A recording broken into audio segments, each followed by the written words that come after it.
इसकी हाईलाइट। चलिए देखें, आप लोगों को मैं आज बता रहा हूं अध्याय 2 में फलनों के प्रकार, कुछ वास्तविक फलनों के प्रकार बता रहे हैं।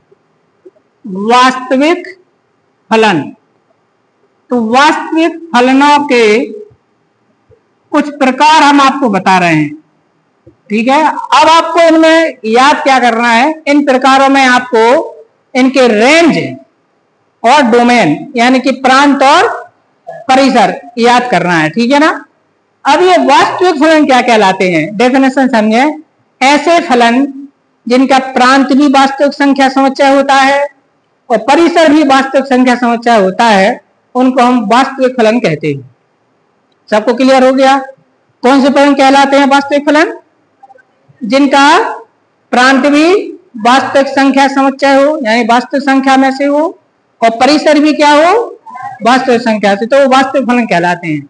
अब यदि कोई फलन कॉम्प्लेक्स है या इमेजिनरी है तो वो यहाँ पढ़ने में नहीं आएगा, समझ आएगी ना बात। तो हमें सिर्फ वास्तविक फलन पढ़ना है, यहाँ भी और कक्षा 12वीं में भी, दोनों में वही है, ठीक है। अब फलनों के प्रकार में मैं आपको कुछ फलनों के प्रकार बताते जा रहा हूँ, आप बुक को खोल के रखना तो आपको फलनों के प्रकार उसमें मिलते जाएंगे, ठीक है ना। आपको कुल 8-9 प्रकार के फलन पढ़ना है। सबसे पहले है हमारे पास तत्समक फलन, देखो मिल गया सबको, तत्समक फलन, इसी को लिखा है आइडेंटिटी फंक्शन। तत्समक फलन या आइडेंटिटी फंक्शन है ना, जो हमारे पास है पहला वाला, ठीक। तो यदि कोई फलन, यहां देखो बच्चों, f(x = x) इस टाइप से परिभाषित हो, कैसा हो, f(x = x), तो इसको बोलते हैं तत्समक फलन, आइडेंटिटी फंक्शन। वह फलन जो f(x = x) के द्वारा परिभाषित होता है। अब एक बात बताइए मुझे, जैसे मैं यहाँ पर x का कोई भी मान लूंगा तो f(x) का मान क्या मिलेगा, वही संख्या मिलेगी। जैसे मैंने x का मान 5 लिखा तो f(x) का मान भी 5, x का मान मैंने 2 लिखा तो f(x) का मान भी 2। भाई इसका मतलब है यह एक ऐसा फलन है कि इसमें कुछ भी डालो वही बाहर निकलेगा। जैसे मैंने यहाँ पर 5 लिखा तो f(x) की वैल्यू 5 मिलेगी, मैंने यहाँ पर 4 लिखा तो f(x) की वैल्यू 4 लिखेगी। x के जो मान हम रखते हैं, x के जो मान हम क्या करते हैं, रखते हैं, उनका समुच्चय कहलाता है प्रांत। और f(x) के जो मान मिलते हैं, f(x) को ही यहाँ पर y से डिनोट कर दें, f(x) के जो मान मिलते हैं माने y के जो मान मिलते हैं वो कहलाते हैं परिसर। आप याद करो क्रमिकों में x y, तो पहले वालों का समुच्चय कहलाता था प्रांत और दूसरे वालों का समुच्चय कहलाता था परिसर। तो y के अर्थात f(x) के जो मान मिलेंगे वो कहलाएगा परिसर और x के जो मान रखेंगे वो कहलाएगा प्रांत। अब एक बात बताइए मुझे, हम यहाँ x के कौन कौन से मान रख सकते हैं? कोई भी रख सकते ना, कोई भी रख सकते ना। तो अगर मैं आपसे पूछूं तत्समक फलन का प्रांत क्या होता है तो आप बोलोगे r होता है। क्या होता है? और अगर मैं आपसे बोलूं कि x का जो भी मान लिख रहा है तो f(x) का मान हमें क्या मिलेगा, वही r ही मिलेगा। तो f(x) का जो मान मिलता है उसको क्या बोलते हैं, परिसर। तो इस फलन का प्रांत भी r होता है और परिसर भी r होता है। बस इतनी बात आपको याद रखनी है, प्रांत भी क्या होता है, परिसर भी क्या होता है, और फलन का प्रारूप क्या होता है, f(x) = x।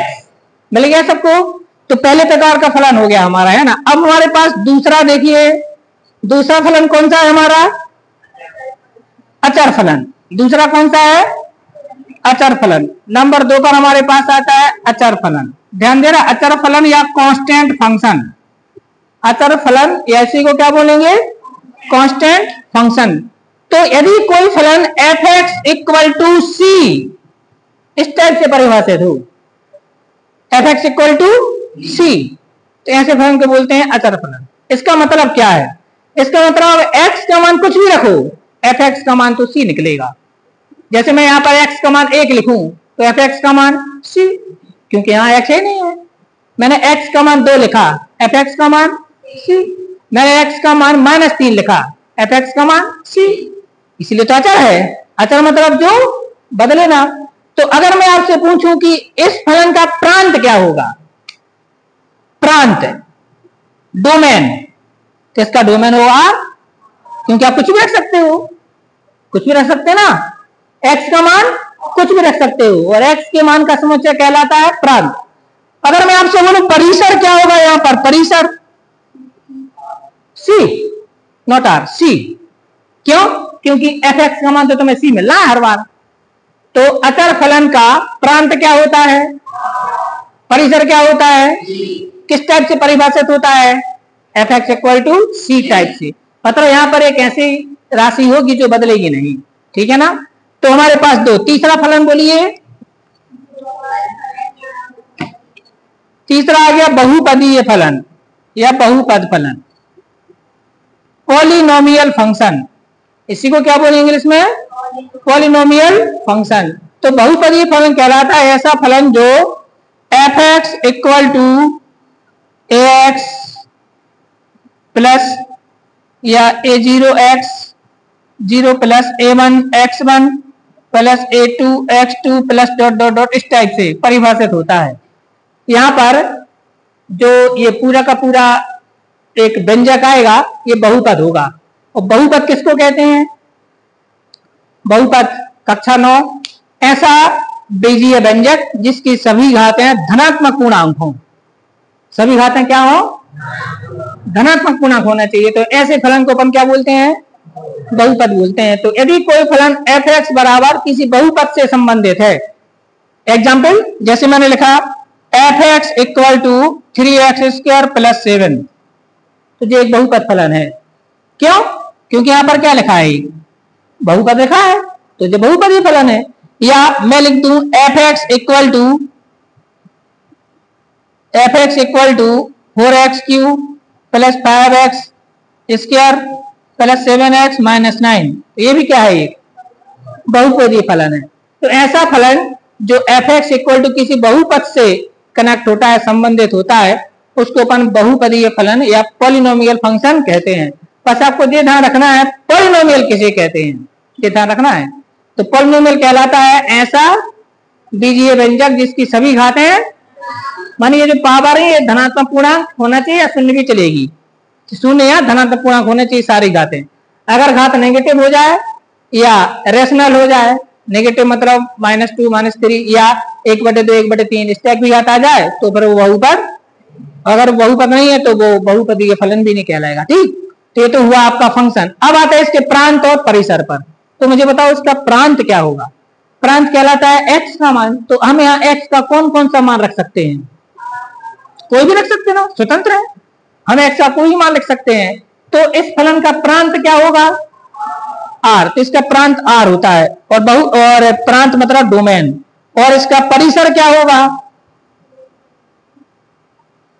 परिसर भी r होगा। आप इसको हल करोगे तो कोई ना कोई संख्या मिलेगी, तो वास्तविक संख्या तो होगी, वास्तविक ही तो होगी। तो इस फलन का प्रांत भी क्या होगा, परिसर भी क्या होगा, कितने फलन हो गए। चलिए अगला बोलिए, परिमेय फलन। अब देखिए चौथा हमारे पास आ गया परिमेय फलन, रेशनल फंक्शन। परिमेय फलन इसी को क्या बोलते हैं इंग्लिश में, रेशनल फंक्शन। तो रेशनल फंक्शन या परिमेय फलन क्या कहलाता है, वह फलन जो fx equal to px upon qx के रूप में परिभाषित होता है, जहां पर px और qx बहुपद हैं और qx बराबर नहीं है 0। px और qx बहुपद हैं और qx does not equal to 0। तो इस टाइप के जो फंक्शन होते हैं वो क्या कहलाते हैं, परिमेय फलन या रेशनल फंक्शन।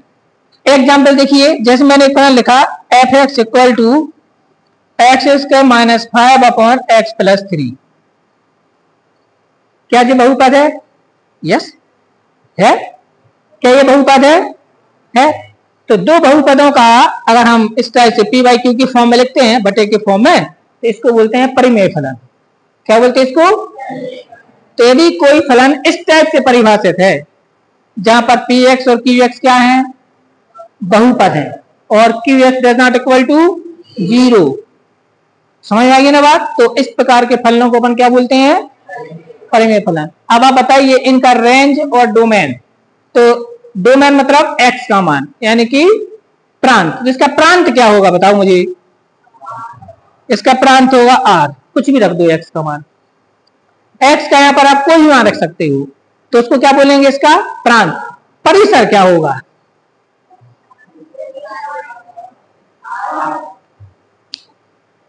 परिसर आर में होगा, लेकिन परिसर होता है इसका आर के उन मानों को छोड़कर जिनके लिए हर जीरो हो रहा हो। आर के उन मानों को छोड़ना पड़ेगा जिनके लिए हर क्या है? जीरो है। एग्जांपल बताता हूं, जैसे जरा सोचिए, अगर मैं एक्स का मान 3 लिखूं तो आंसर क्या आएगा? एक्स का मान 3 लिखो, -3, सॉरी -3 लिखो तो -3 + 3 जीरो हो जाएगा। और ये जीरो तो पूरा नॉन डिफाइन हो जाएगा, नहीं हो जाएगा।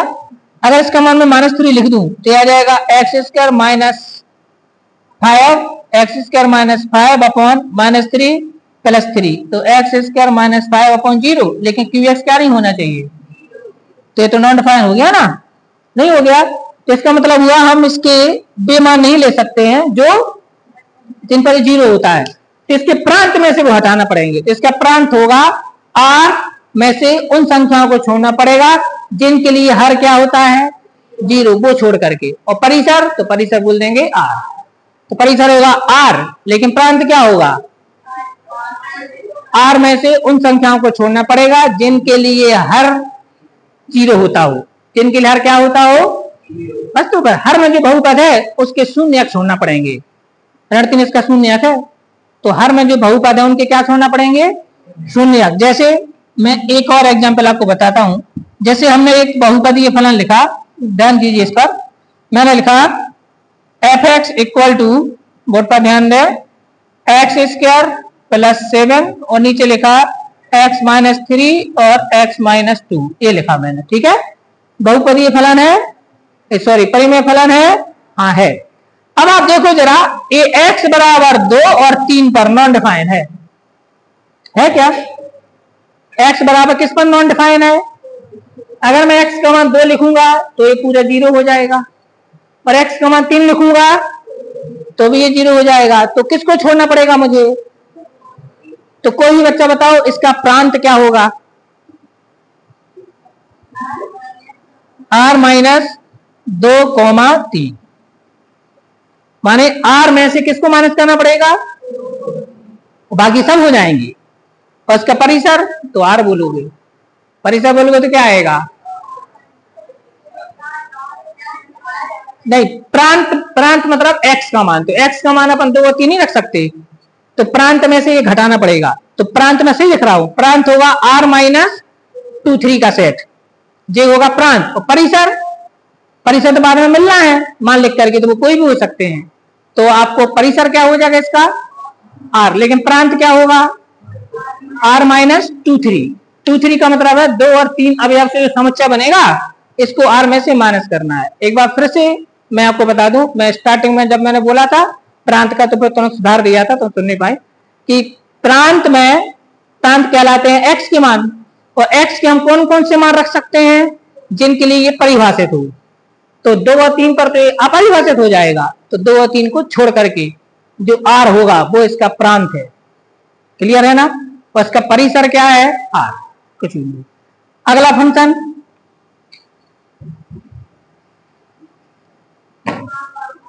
पांचवा, मापांक फलन या मॉडुलस फंक्शन या मॉड फंक्शन बोलते हैं इसी को। इसी को बोलते हैं मॉड फंक्शन, इसी को बोलते हैं मॉडुलस। क्या बोलते हैं? मॉडुलस। तो ये इस टाइप का होता है, f(x) = mod x। बच्चों f(x) = mod x, ये f(x) = mod x, तो f(x) = mod x के द्वारा परिभाषित फलन मापांक फलन कहलाता है। मॉड की विशेषता क्या होती है? इसकी स्पेशलिटी होती है, इसमें से कोई भी संख्या बाहर आएगी पॉजिटिव हो जाएगी। कोई भी संख्या बाहर आती है मॉड में से तो कैसी हो जाती है? आओ आपको बताते हैं। जैसे मैंने लिखा mod 2, इसकी वैल्यू होगी 2। मैंने लिखा mod -2, तो इसकी वैल्यू भी 2 होगी। माने मॉड में से कोई नंबर अगर बाहर आता है तो वो कैसा हो जाता है? पॉजिटिव होता है। मॉड वास्तव में निरपेक्ष मान को व्यक्त करता है। एब्सोल्यूट वैल्यू को व्यक्त करता है मॉड। क्लियर होगी बात? इसका मतलब क्या हुआ, आप यहाँ पर x का कुछ भी मान डालोगे, जब वो बाहर निकलेगा तो पॉजिटिव हो जाएगा, ठीक है ना? अब ध्यान देना। अब आप मुझे बताइए यहाँ पर हम x के कौन कौन से मान रख सकते हैं? कोई भी x का तो कोई भी रख सकते हैं ना, सब लोग सेटिस्फाई हैं? x का मान 1 रख सकते हैं, 2, 0, 3 सकते हैं, 5/7 यस, 7/11 यस, करनी 2 यस, कोई भी रख सकते हैं। तो इसका मतलब हुआ कि इसका जो प्रांत है वो क्या होगा? R होगा। अब जरा सोच के बोलना, इसका परिसर क्या होगा? इसका परिसर, हाँ, तो आप यहां मान तो कोई भी रख सकते हो, लेकिन जब वो मॉड में से बाहर निकलेगा तो वो कहलाएगा fx का मान। तो fx का मान तो हमेशा पॉजिटिव होगा। तो आपको बोलना है r प्लस, क्या बोलना है? माने धनात्मक वास्तविक संख्या समुच्चय, धनात्मक वास्तविक संख्या समुच्चय विथ 0, 0 भी इसमें इंक्लूड होगा। देखो r प्लस से क्या लगता है हमारे लिए? धनात्मक संख्या है, क्योंकि 0 नॉर नेगेटिव नाइदर पॉजिटिव, 0 को ना तो हम पॉजिटिव बोलते हैं और ना ही नेगेटिव बोलते हैं। तो यहाँ पर 0 कहाँ जाएगा? तो याद रखना, अगर x की वैल्यू 0 है तो मॉड 0 की वैल्यू 0 होती है। मतलब आपसे मॉड 0 पूछा जाए तो 0, क्योंकि 0 को कोई साइन थोड़े देते हैं, ठीक है ना?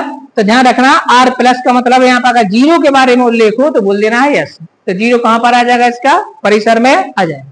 तो इसका प्रांत होगा r और परिसर r प्लस प्लस 0। समझ आइए ना बात? अब आ गए हमारे पास मापांक। मापांक के बाद देखिए चयन फलन लिखा होगा, चयन फलन,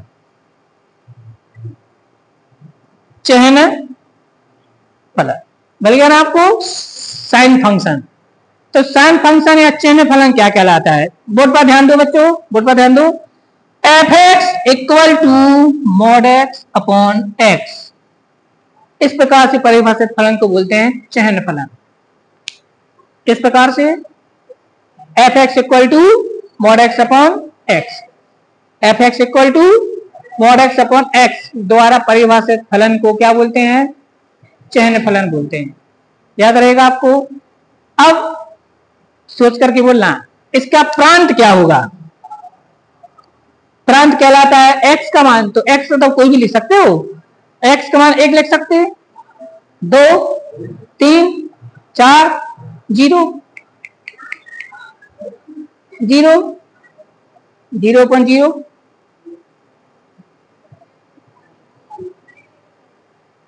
0 लिख सकते नहीं लिख सकते? एनीबॉडी? 0.0 क्या पहुंच जाएगी? Non defined. लेकिन मालूम x की वैल्यू 0 के समकक्ष इसकी वैल्यू को 0 ही माना जाता है। एक स्पेशल दिया है आपकी बुक में, तो अभी हम आपको बताते हैं। तो यहाँ पर हम x का कोई भी मान लिख सकते हैं। तो इसका प्रांत क्या हो जाएगा? r। लेकिन इसका परिसर क्या होगा? चलो बताओ, इसका परिसर कभी नहीं। इसका परिसर होगा, आपने x का मान 5 लिखा तो 5/5 बराबर 1, x का मान 12 लिखा, 12/12 बराबर 1, x का मान -14 लिखा, माइनस ऊपर आएगा +14, नीचे आएगा -14, कट के आएगा आंसर -1। यानी हमेशा आपको आंसर प्राप्त होगा -1 और +1, -1 और +1। हमेशा मिलेगा नहीं मिलेगा? हमेशा मिलेगा नहीं मिलेगा? और जब x का मान 0 लिखोगे ना तो इसका मान 0 लेना है। तो इसका जो परिसर है अच्छे से याद करो, ये होता है -1, 0, 1, ये इसका परिसर है। चयन फलन का परिसर क्या होता है? -1, 0, 1, बस 3 ही एलिमेंट लेना है बस, और कुछ नहीं आएगा, क्योंकि हमेशा आंसर यहाँ 1 ही आएगा ना, कट पिट के। माइनस वाले नंबर के लिए आंसर माइनस में आएगा, और प्लस वाले नंबर के लिए आंसर, और 0 के लिए 0 लेना है। समझ आइए ना बात? तो इसका परिसर क्या होता है? कितने फंक्शन हो गए हमारे पास? नेक्स्ट बोलिए, महत्तम पूर्णांक फलन। अगला वाला कौन सा है?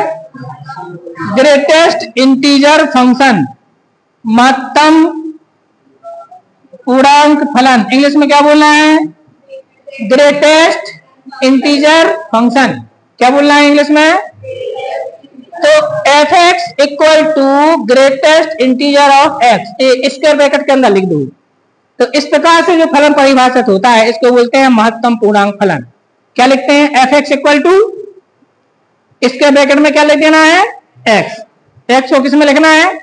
स्क्वायर ब्रैकेट में। किस में लिखना है? तो इसको क्या पढ़ना है? महत्तम पूर्णांक एक्स। क्या बोलना है इसको? क्या बोलना है इसको? अगर फंक्शन पढ़ रहे हो तो बड़े कोष्टक में एक्स लिखा है तो आपको बोला है महत्तम पूर्णांक एक्स।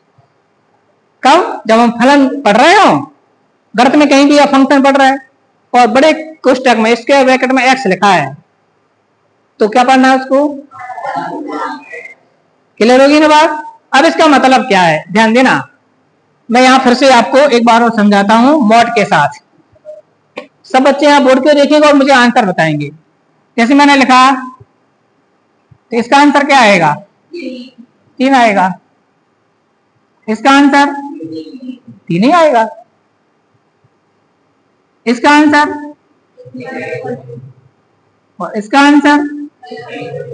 मतलब ये कि मॉड केवल क्या करता है? उसको प्लस कर देता है। इतना ही है ना? इतना ही है। अब ये क्या करता है? इसका कमाल सुनो इसका। जैसे मैंने इसमें लिखा 1.2, क्या लिखा मैंने? तो जब ये बाहर निकलेगा ना तो ये 1 हो जाएगा, पॉइंट हट जाएगा। क्या हो जाएगा? क्या हो जाएगा? 1। अब फिर मुझे बताना आप कि कौन है। मैंने लिखा है यहां पर 1.9 तो ये 1 हो जाएगा, 1 ही होगा। अब मैंने लिखा, अभी तो आएगा समझ में, मैंने लिखा -0.3 तो आंसर आ जाएगा -1। क्या आ जाएगा? अब भी बताते हैं। अब मैंने लिखा -1.3 आंसर आएगा -2। अब देखो आप क्या, महत्तम का मतलब क्या होता है? बड़े से बड़ा। महत्तम का मतलब ग्रेटेस्ट इंटीजर फंक्शन। यहां पर जो नंबर लिखा है तो इसका मतलब है कि इसमें से जब बाहर निकलेगा ना तो आपको जो नंबर लिखा है अगर वो पूर्णांक है तो आंसर वही लिखना है। जैसे मान लीजिए मैंने अंदर लिखा 3 तो इसका आंसर क्या लिखोगे? 3 लिखोगे, तो वही लिखना है। लेकिन अगर वो पूर्णांक नहीं है तो उससे छोटा किंतु बड़े से बड़ा पूर्णांक लिखना है। उससे छोटा किंतु, तो ये कितने लिखे थे? तो 1.2 से छोटा और बड़े से बड़ा पूर्णांक क्या है? 1 है। तो बाहर क्या बना? ऐसे 1.9 लिखा तो 1.9 से छोटा, क्योंकि 1.9 तो पूर्णांक है नहीं है, 1.9 से छोटा किंतु बड़े से बड़ा पूर्णांक कौन सा है? देखा गया बाहर। ऐसे यहां देखो -0.3 तो -0.3 से छोटा किंतु बड़े से बड़ा तो -1 आएगा, क्योंकि 0 तो इससे बड़ा होता है ना। 0 इससे क्या होता है? तो -0.3 इससे छोटा किंतु बड़े से बड़ा। इससे छोटे तो अनंत हैं लेकिन उनमें सबसे बड़ा तो वो क्या है? अब इसका आप बताओ। -1.3 से छोटा लेकिन बड़े से बड़ा, तो -1.3 से छोटा क्या होता है? -2 होता है। अरे माइनस का संख्या जितनी बड़ी हो उतनी क्या होती है? वो छोटी होती है, तो जानते ना। तो -1.3 से छोटा किंतु बड़े से बड़ा पूर्णांक क्या होता है? -2। तो अगर ये लिखा है तो आंसर आएगा। समझ आएगी ना बात? तो अब बताओ मुझे, इन दोनों में अंतर समझ में आया? ये क्या करता है केवल, लेकिन ये क्या करता है कि इंटीजर में बदल देता है। सीधी सी बात, काय बदल देता है? पूर्णांक में बदल देगा। और पूर्णांक है तो कोई दिक्कत नहीं है, पूर्णांक नहीं है तो पूर्णांक बना देगा। आगे इसमें आप कोई भी संख्या डालोगे, ये ऐसी मशीन है, कोई भी संख्या डालोगे तो बाहर क्या निकालेगा? पूर्णांक निकाल देगा।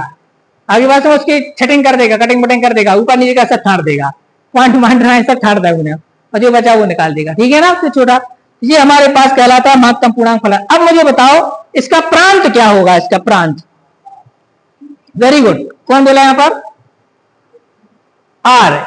इसका प्रांत आर हुआ। आर मतलब आप इसका मान तो कुछ भी रख सकते हो ना, कुछ भी रख सकते हो। तो प्रांत क्या होगा? परिसर बताओ। परिसर होगा। हाँ जी, को क्या बोलते हैं? जेड। जेड बोलते हैं। पूर्णांकों की समस्या को क्या बोलते हैं?